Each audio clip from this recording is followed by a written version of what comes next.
My name is Frank Morrison, and for 19 years I kept the steel flowing at Midwest Steel Solutions. Ever felt like you'd become invisible in your own workplace? That's exactly what happened to me. 19 years of midnight calls when Furnace 3 threw a thermal alarm.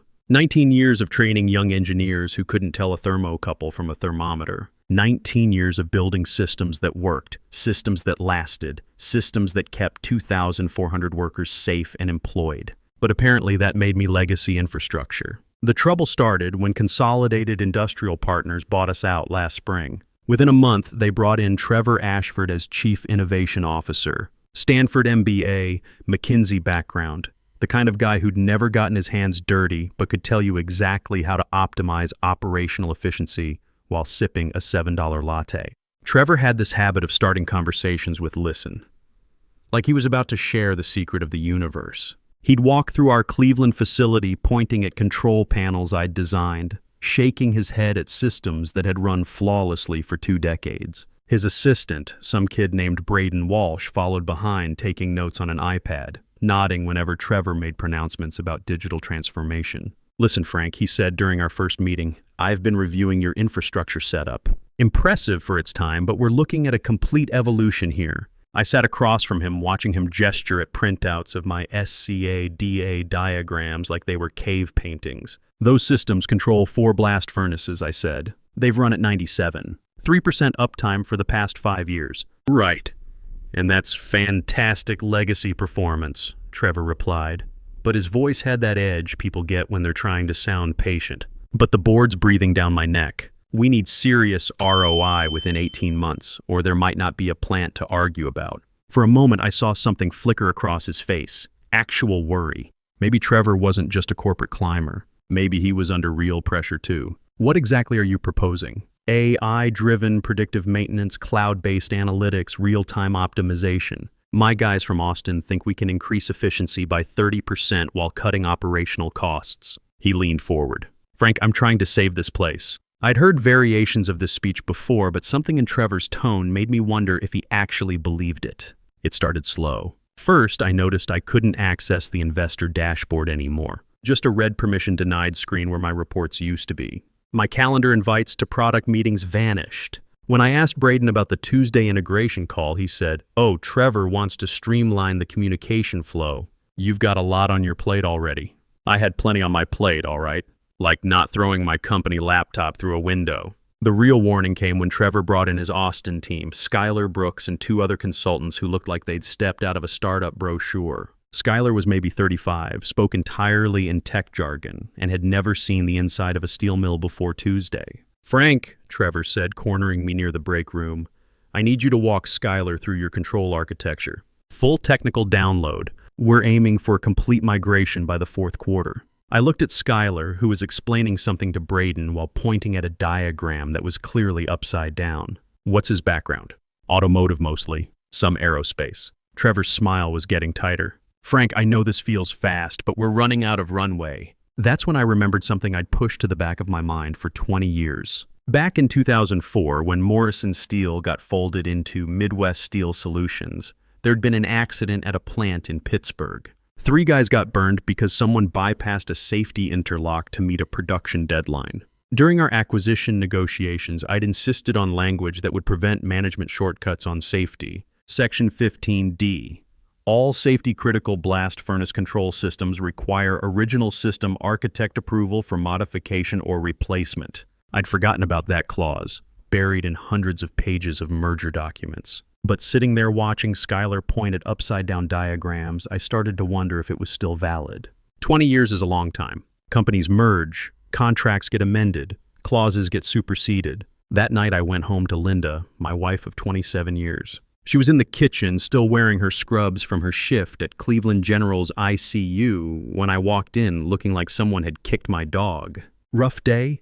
she asked, not looking up from the medical journals she was reviewing. "New management's got ideas," I said, grabbing a beer from the fridge. "Frank Morrison," she said, setting down her journal and giving me that look she'd perfected over nearly 3 decades of marriage. "What aren't you telling me?" I sat down at our kitchen table, the same table where we'd eaten dinner every night for 15 years, where Katie had done her mechanical engineering homework before heading off to Ohio State. where Jake still spread out his football playbooks every Tuesday under Coach Bill Hendrick's guidance. They're talking about transitioning legacy personnel, I said. Trevor asked me to put together a knowledge transfer document for the new systems team. Linda set down her pen. Knowledge transfer for who? Some outfit from Austin. Skylar Brooks and Associates. Digital consultants. And where does that leave you? I took a long pull from my beer. Enhanced transition package, he called it. Early retirement with full benefits if I cooperate with the handover. The silence stretched between us. Katie had 2 more years at Ohio State at $47,000 a year. Jake was looking at colleges, talking about maybe following his sister into engineering. Our mortgage had 8 years left on it. Linda's ICU nurse salary was solid, but it wasn't going to cover everything if I wasn't working. Maybe some modernization wouldn't be terrible, Linda said carefully. You're always saying the younger engineers don't understand the old systems. That's exactly the problem, I said.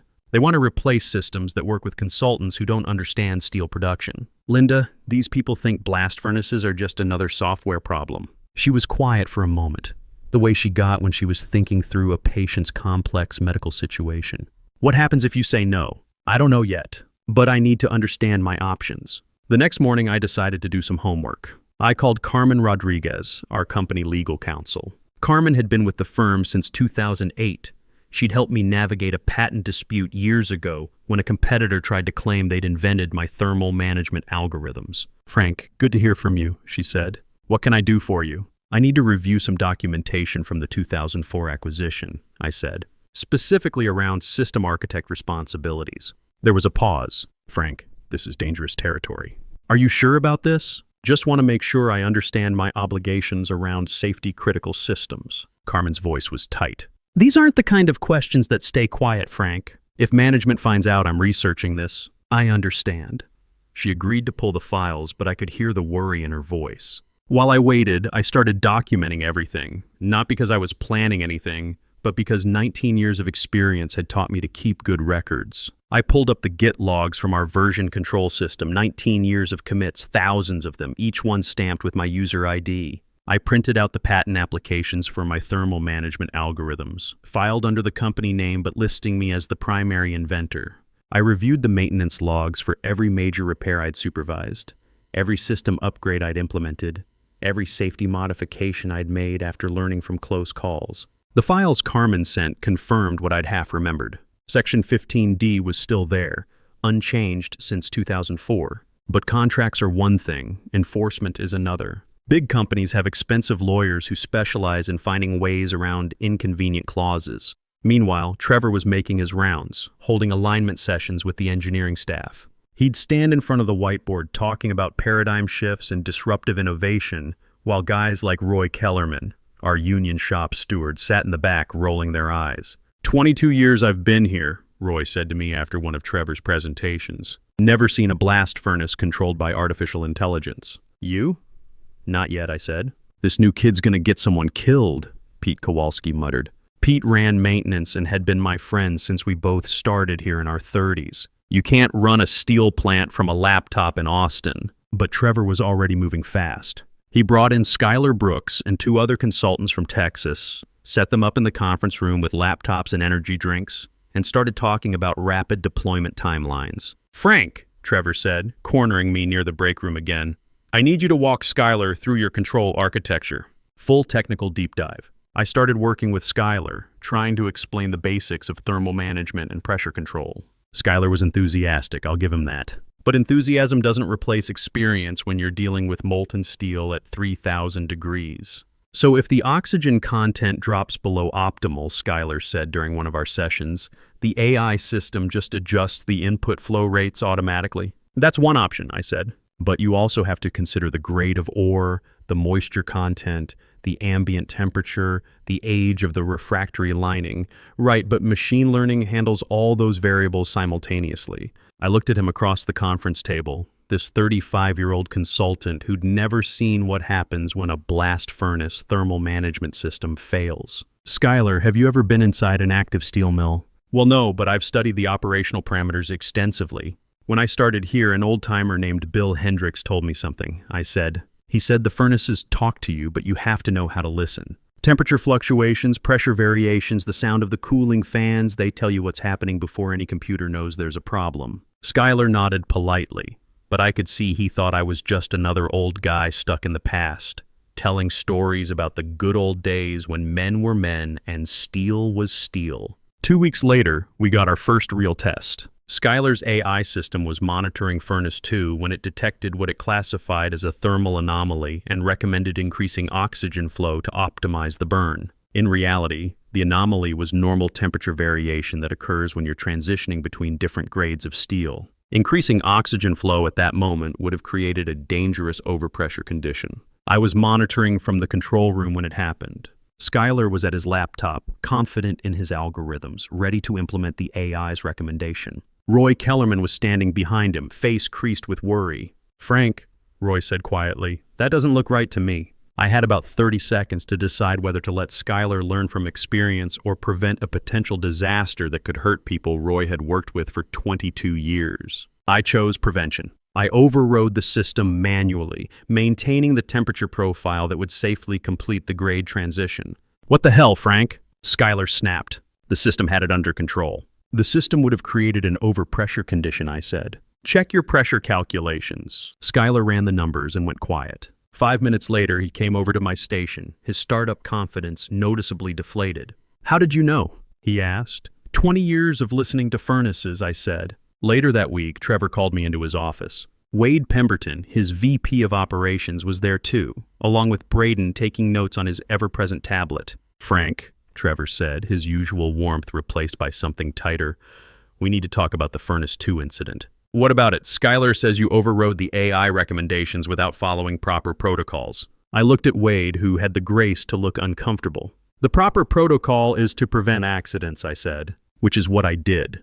Trevor's face was getting red now. "Frank, I've been more than patient with this transition, but I need to know you're on board with the program. The program that nearly created an overpressure event on Furnace 2? The program that's going to save this company," Trevor shot back. That weekend, I drove up to my brother Danny's bar in Akron. Danny had been running the Iron Horse for 15 years, catering to steel workers and cops and guys who fix things for a living. It was the kind of place where the beer was cold, the conversation was honest, and nobody talked about paradigm shifts. "You look like hell," Danny said, sliding a whiskey across the bar. "Feel like it too." I told him about Trevor, about the Austin consultants, about the close call with Furnace 2.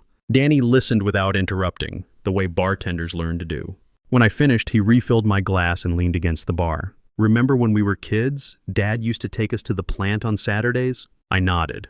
Our father had worked blast furnaces for 38 years, came home every night with soot under his fingernails and stories about the steel that built America. "He used to say the furnaces were like living things," Danny continued. "You had to know them, understand them, respect them. Can't learn that from a book." "Can't learn it from a computer either," I said. "So what are you gonna do?" I stared into my whiskey, thinking about Katie and her mechanical engineering classes, about Jake looking at colleges, about Linda working double shifts in the ICU to help people through their worst moments. "What I have to do," I said, "take care of my family." But driving home that night, I started thinking about that Section 15D clause, about Roy's worried face when he saw those pressure readings, about 2,400 workers whose lives depended on thermal controls and pressure releases and emergency shutdowns that I'd designed to fail safe, not fast. Monday morning, I made a decision. I called Carmen Rodriguez back. "Carmen," I said, "I need you to pull those 2004 acquisition documents again, specifically Section 15D. "Frank, what's going on?" "I need to know exactly what my legal obligations are regarding safety-critical system modifications." There was a pause. "Are they pressuring you to approve something you're not comfortable with?" "Let's just say I want to make sure I understand all my options." Carmen agreed to do a comprehensive review. While I waited, I kept documenting everything. Every system I'd built, every modification I'd made, every safety protocol I'd implemented. 19 years of keeping furnaces running and workers safe. 2 weeks later, Trevor called an all-hands meeting to announce the digital transformation timeline. The entire engineering staff crammed into the conference room, along with union representatives and senior management. Trevor stood at the front with his PowerPoint loaded, wearing his $300 haircut and what looked like a more expensive suit than usual. "Today marks the beginning of a new era for Midwest Steel Solutions," he began. We're implementing a cutting-edge, AI-driven control system that will revolutionize how we operate. Predictive maintenance, real-time optimization, seamless integration across all platforms. He clicked through slides showing network diagrams and data flow charts, most of which looked suspiciously similar to systems I'd designed years ago, just with different labels and more buzzwords.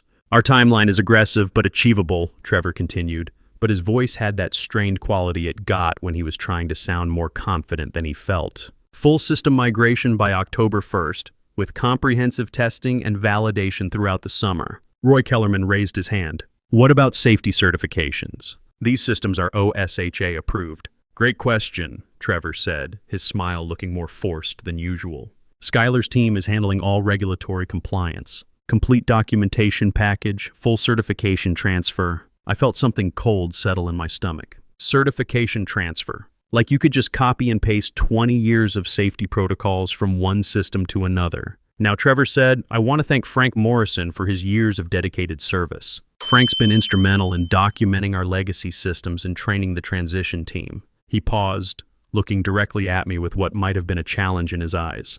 Please join me in recognizing Frank's contributions as he moves into his well-deserved retirement. Polite applause. A few genuine smiles from guys who'd worked with me for years, but mostly just the awkward clapping of people who weren't sure what was happening but knew they should participate. I stood up slowly, feeling every eye in the room on me. Trevor was still smiling, waiting for me to say something gracious about passing the torch and trusting the future to capable hands. Instead, I said, before we move forward, I think everyone should understand the regulatory requirements for modifying safety-critical systems. Trevor's smile flickered. Frank, I appreciate your diligence, but we've got all the compliance issues covered. Actually, I said, I don't think you do. The room got very quiet. Carmen Rodriguez, sitting near the back, sat up straighter in her chair. According to Section 15D of our 2004 acquisition agreement, I continued, any modification to blast furnace safety systems requires written approval from the original system architect. That would be me. Trevor tried to laugh it off, but his hand was gripping his laser pointer so tight his knuckles were white. Frank, we're all on the same team here. I designed every safety protocol in this plant, I said. Every thermal control algorithm, every pressure release sequence, every emergency shutdown procedure. My name is on the patents. My signature is on the OSHA certifications. And according to our legal agreements, those systems can't be modified without my approval. The silence in the room was deafening. Trevor's face was cycling through confusion, irritation, and something that looked like barely controlled panic. Carmen cleared her throat. Frank's correct, she said.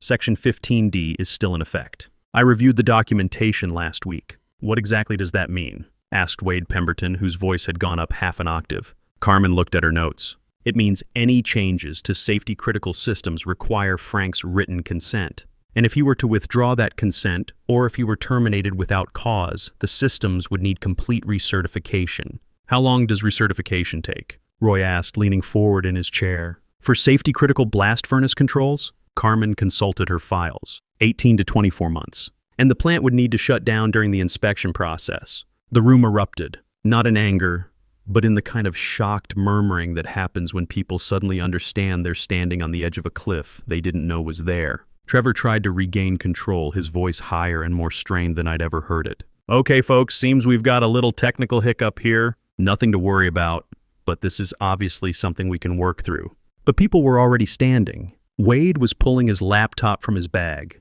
breathing through his mouth like a man trying not to be sick. Braden was frantically typing on his tablet. Frank, Trevor said, turning to me with desperation creeping into his voice, you've been with us for 19 years. I'm sure we can find a mutually beneficial arrangement here. I looked around the room at guys like Roy and Pete, men who'd spent their careers keeping the furnaces running, who'd trusted me to build systems that kept them safe. I thought about Katie's tuition and Jake's college plans and Linda's steady faith that I'd always find a way to provide for our family. But I also thought about Furnace 2 and overpressure conditions, and what happens when consultants who've never seen molten steel try to optimize systems they don't understand. Actually, I said, I think I'd like to explore my options. What followed was 3 weeks of the most intense legal and technical review I'd ever experienced. Carmen brought in outside counsel. Trevor brought in his own lawyers from some white shoe firm in New York. Skylar Brooks and his team tried frantically to reverse engineer systems they'd never understood in the first place. The facts were simple and brutal. I owned the intellectual property rights to every safety-critical system in the plant. My approval was legally required for any modifications. And without those systems, Midwest Steel Solutions couldn't operate. Trevor tried everything. He offered me bonuses, consulting contracts, even a position as senior technical advisor where I could mentor the next generation while embracing digital innovation. But every offer came with the same underlying assumption, that I would eventually sign off on replacing my systems with his Austin consultant's AI solution. The problem was, I'd actually reviewed their solution thoroughly, and it was garbage. Skylar's team had built what amounted to a sophisticated data visualization platform that could display furnace temperatures and pressure readings in real time. It could even trend the data and send alerts when values moved outside normal ranges. But it couldn't actually control anything. It had no understanding of the complex interactions between temperature, pressure, chemistry, and physics that make steel production work. It's like replacing a surgeon with a really expensive thermometer, I told Linda one night over dinner. Sure, it can tell you when something's wrong, but it can't fix it. Linda set down her fork and looked at me with those steady brown eyes that had seen me through 2 decades of shift work and midnight emergency calls. Frank, she said, what do you really want to do here? I thought about that question for a long time. What did I want? To be right, to be respected, to protect my family's financial security, or something else entirely? I want those 2,400 workers to go home safe every night, I said finally. Same as they have for the past 19 years. The final confrontation came at the quarterly board meeting in September. Trevor had scheduled a presentation for investors about the digital transformation initiative, complete with projected cost savings and efficiency improvements. He'd even prepared a slide deck highlighting the seamless transition from legacy to next-generation systems. I wasn't on the agenda. I wasn't even invited to the presentation. But Carmen had advised me that as the system architect, I had the right to address any board discussion about modifications to safety-critical systems. So I showed up. The ballroom at the Cleveland Marriott was packed with investors, board members, and senior management. The room smelled like fresh coffee and expensive cologne. Trevor stood at the front with his projector, wearing what looked like a new suit and running through slides about Industry 4.0 and digital transformation and competitive advantage. His numbers looked impressive if you didn't know anything about steel production. 30% efficiency gains, 20% cost reduction, seamless integration with existing infrastructure. Our AI-driven control system represents a quantum leap forward, Trevor was saying. But I could hear the strain in his voice now, the way it got tight when he was trying to convince himself as much as his audience. Predictive maintenance capabilities, real-time optimization, seamless integration with existing platforms. I waited until he got to the slide about implementation timeline. That's when I stood up from my seat in the back of the room. Excuse me, I said, my voice carrying clearly across the sudden silence. I have some concerns about the safety certification process. Trevor's face went white. His hand actually shook as he set down his laser pointer. He'd been hoping I wouldn't show up, that I'd quietly accept one of his buyout offers and disappear into retirement. Frank, he said, his voice cracking slightly, I don't think this is the appropriate venue. Actually, interrupted Martha Hayes, the board chairwoman, if this concerns safety certifications, I think we need to hear it. I walked to the front of the room, feeling the weight of 20 years' experience behind every step. The investors watched me with the kind of attention people give to unexpected entertainment, not yet understanding they were about to witness a corporate execution. Ladies and gentlemen, I said, my name is Frank Morrison. For 19 years, I've designed and maintained every safety-critical system in this facility. I hold the patents on our thermal management algorithms. My signature is on every OSHA certification. And according to our acquisition agreement, no modifications can be made to these systems without my approval. The room was dead silent. I could hear the air conditioning humming, someone's coffee cup clicking against a saucer. I've reviewed the proposed replacement system, I continued. It's a data visualization platform with some basic trending capabilities. It cannot actually control blast furnace operations. It has no understanding of the physical and chemical processes involved in steel production. And implementing it would require shutting down our facility for 18 to 24 months while we obtain new safety certifications. Martha Hayes looked at Trevor with the kind of expression that ends careers. Is this accurate? Trevor was frantically shuffling through his notes, sweat beading on his forehead despite the air conditioning. Well, there are some regulatory considerations, but it's not a consideration, I said flatly. It's the law. You cannot operate blast furnaces with uncertified control systems. Period. Another board member, an older gentleman named William Knox, leaned forward. Mr. Morrison, what would be required to obtain your approval for the new system? I looked around the room at faces that represented millions of dollars in investment, at Trevor's desperate expression, at Carmen Rodriguez nodding encouragingly from her seat near the legal team. The proposed system would need to actually work, I said. It would need to demonstrate the same level of safety and reliability as our current systems. And it would need to be designed by people who understand steel production, not consultants who think blast furnaces are just another data management problem. The questions came fast after that. How long would recertification take? What were the insurance implications? Could the plant operate during the transition? The answers weren't good for Trevor's timeline or his budget. By the end of the meeting, Trevor's digital transformation initiative was dead.